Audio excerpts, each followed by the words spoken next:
यानी न माता है, न पिता है, न भाई है, न बहन है, न पति है, न पत्नी है, न पड़ोसी है, न संसार है, निर्द्वंद। वहाँ पर भगवान का कोई ऑप्शन नहीं है, विकल्प नहीं है। भगवान का कोई विकल्प संसार में नहीं है।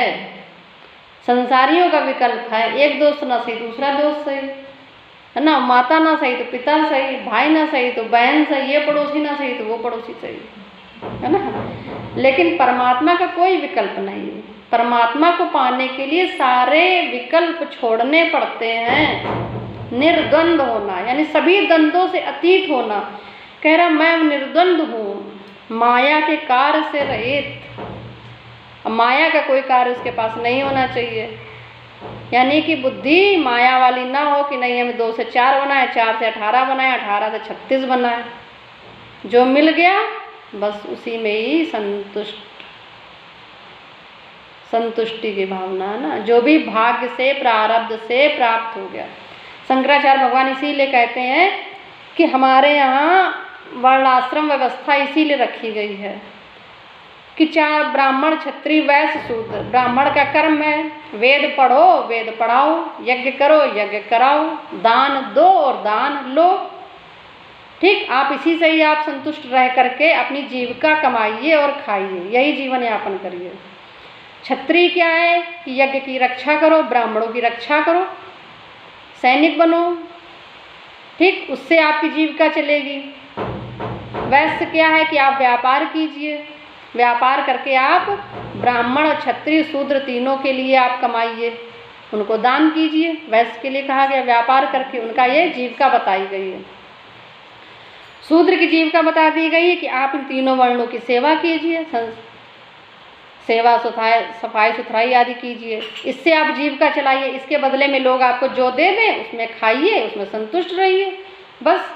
लेकिन फल क्या है? चारों का फल एक समान है। परमात्मा की प्राप्ति चारों में है। शूद्र को अपने कार्य करने से भी परमात्मा की प्राप्ति है, ब्राह्मण को अपने कर्म से भी परमात्मा की प्राप्ति है, क्षत्रिय जो है सैनिक के कार्य करता है, रक्षा करता है, तो उसको भी परमात्मा की प्राप्ति। फल चारों के समान है। फल में किसी का जो है ये छोटा बड़ा नहीं कर दिया गया है, फल सबको समान दे दिया गया है। तो माया के कार्य से रहित, अब हम माया के कार्य से रहित होकर के जो कर्म है हमारा, अपना अपना कर्म लोग छोड़ के दूसरों के कर्मों में आ जाते हैं। इसीलिए क्या है, बहुत ज़्यादा ही विसंगति हो रही समाज में। लड़ाई झगड़ा, ऊंच नीच, आरक्षण की राजनीति तमाम। तो ये हमारे सनातन धर्म में खुद ही इस तरह से व्यवस्था बना दी गई है कि फल आपको समान मिलेगा। और क्या है? परमात्मा शांत है। शांत रहना सीख लो। कितना शांत रह पाते हो विपरीत परिस्थितियों में। जन्म रहित है, उसके जन्म का कोई कारण नहीं है, मतलब भजन करने का कोई कारण नहीं होना चाहिए। लोग भजन भी करते हैं तो मेरा ये कार्य हो जाए तो इतने किलो चढ़ाएंगे, वो कार्य हो जाए तो वहाँ दर्शन करेंगे, इतने बृहस्पति किए तो शादी नहीं हुई, है ना। कारण नहीं होना चाहिए। नाना प्रकार सा होता हुआ भी सब जगह भी वो एक ही है, ज्ञान स्वरूप है। पहले भी बताया, ईश्वर ही ज्ञान स्वरूप है। जिस दिन हमारी उसमें इतना विश्वास हो जाता है, पक्का ज्ञान हो जाता है, तो ज्ञान अपने आप हृदय में नया नया ज्ञान प्रकट होता है।